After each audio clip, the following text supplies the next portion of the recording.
রাজনীতিতে রাষ্ট্র ব্যবস্থা আল্লাহর কোরআনের আদর্শের কথাগুলো বলতে আসে, তখন তারা তাদের কণ্ঠকে রুদ্ধ করে দেওয়ার চেষ্টা চালায়, কণ্ঠ স্তব্ধ করে দেওয়ার চেষ্টা চালায়। আমরা বলি তোমরা আমাদের কণ্ঠ স্তব্ধ করার চেষ্টা করবে, আমরা আল্লাহর নামে শপথ করেছি যতদিন কাম আছে আল্লাহর কোরআনের রাজনৈতিক দর্শনগুলো আমরা বলেই যাব, বলতেই থাকবো। এতে জীবন থাকবে কি থাকবে না বাবা করবার সময় নয়।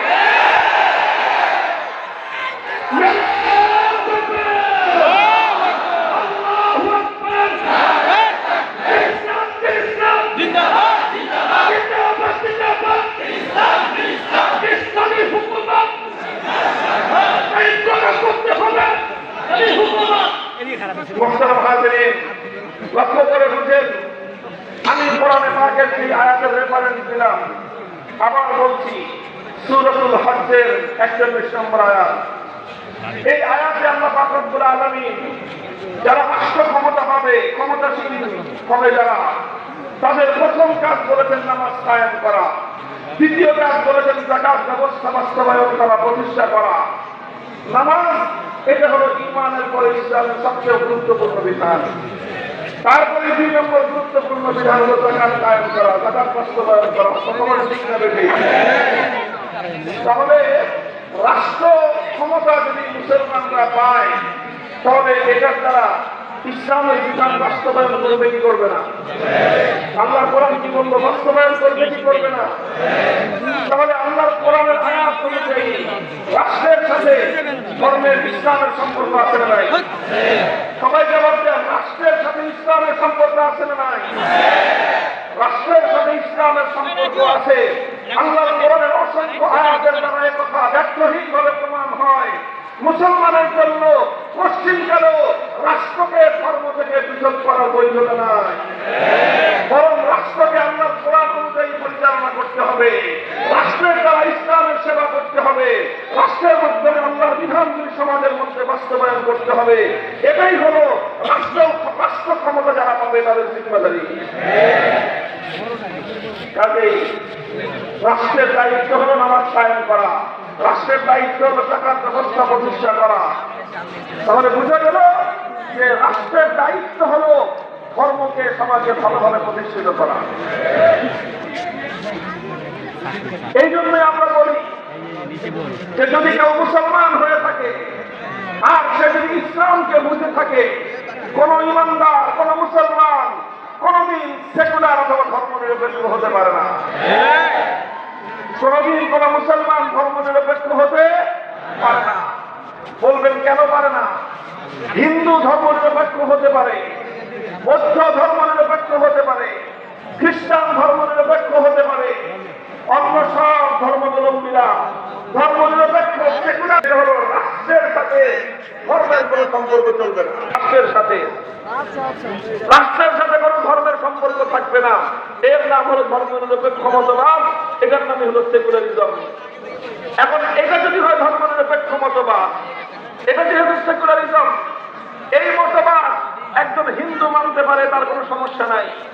একজন বৌদ্ধ মানতে পারে, তার কোনো সমস্যা নাই।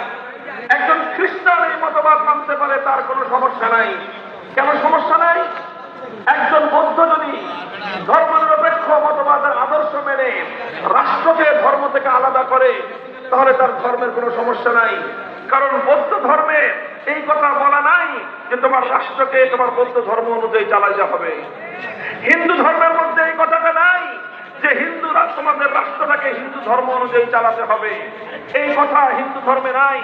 সুতরাং একজন হিন্দু যদি তার রাষ্ট্রকে তার ধর্ম অনুযায়ী না চালায়, তাহলে তার কোনো সমস্যা হবে না, তার কোনো পাপ হবে না তার ধর্ম অনুযায়ী। একজন খ্রিস্টান যদি তার রাষ্ট্রকে তার ধর্মের সাথে সম্পর্ক না রাখে, এতে তার কোনো সমস্যা নাই। কারণ খ্রিস্ট ধর্ম একজন খ্রিস্টানকে এই কথা বলে নাই যে তোমার রাষ্ট্রটাকে তুমি ধর্মের আলোকে চালাও। এই জন্য হিন্দু, বৌদ্ধ, খ্রিস্টান, পৃথিবীর অন্য সব ধর্মের লোকেরা তারা ধর্মনিরপেক্ষ মতবাদ অনুসরণ করলে তাদের কোনো সমস্যা নাই। কারণ তাদের ধর্মগুলো তাদেরকে এই কথা বলে নাই যে তোমার রাষ্ট্রটাকে ধর্ম মতো চালাইতে হবে। কিন্তু একমাত্র ইসলাম মুসলমান ধর্মনিরপেক্ষ এই জন্য হতে পারবে না, কারণ ইসলাম কোন মুসলমানকে তার ধর্মের বাইরে গিয়ে রাষ্ট্র চালানোর অনুমতি দেয় না।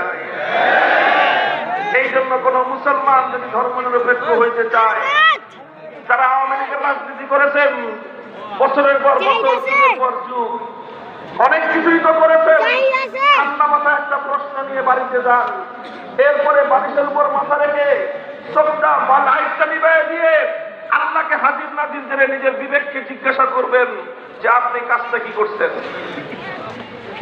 দেখেন, কোন মুসলমান যদি ধর্মনিরপেক্ষ রাজনীতি করে তাহলে তার সমস্যাটা কি? তার সমস্যাটা হলে ইসলাম তাকে বলবে যে তোমার রাষ্ট্রকে তুমি ধর্ম অনুযায়ী চালাও, তুমি রাষ্ট্র ক্ষমতা পেয়েছো, নামাজ কায়েম করো। ইসলাম একজন মুসলমানকে বলবে তুমি রাষ্ট্র ক্ষমতা পেয়েছো, যাকাতের ব্যবস্থা বাস্তবায়ন করো।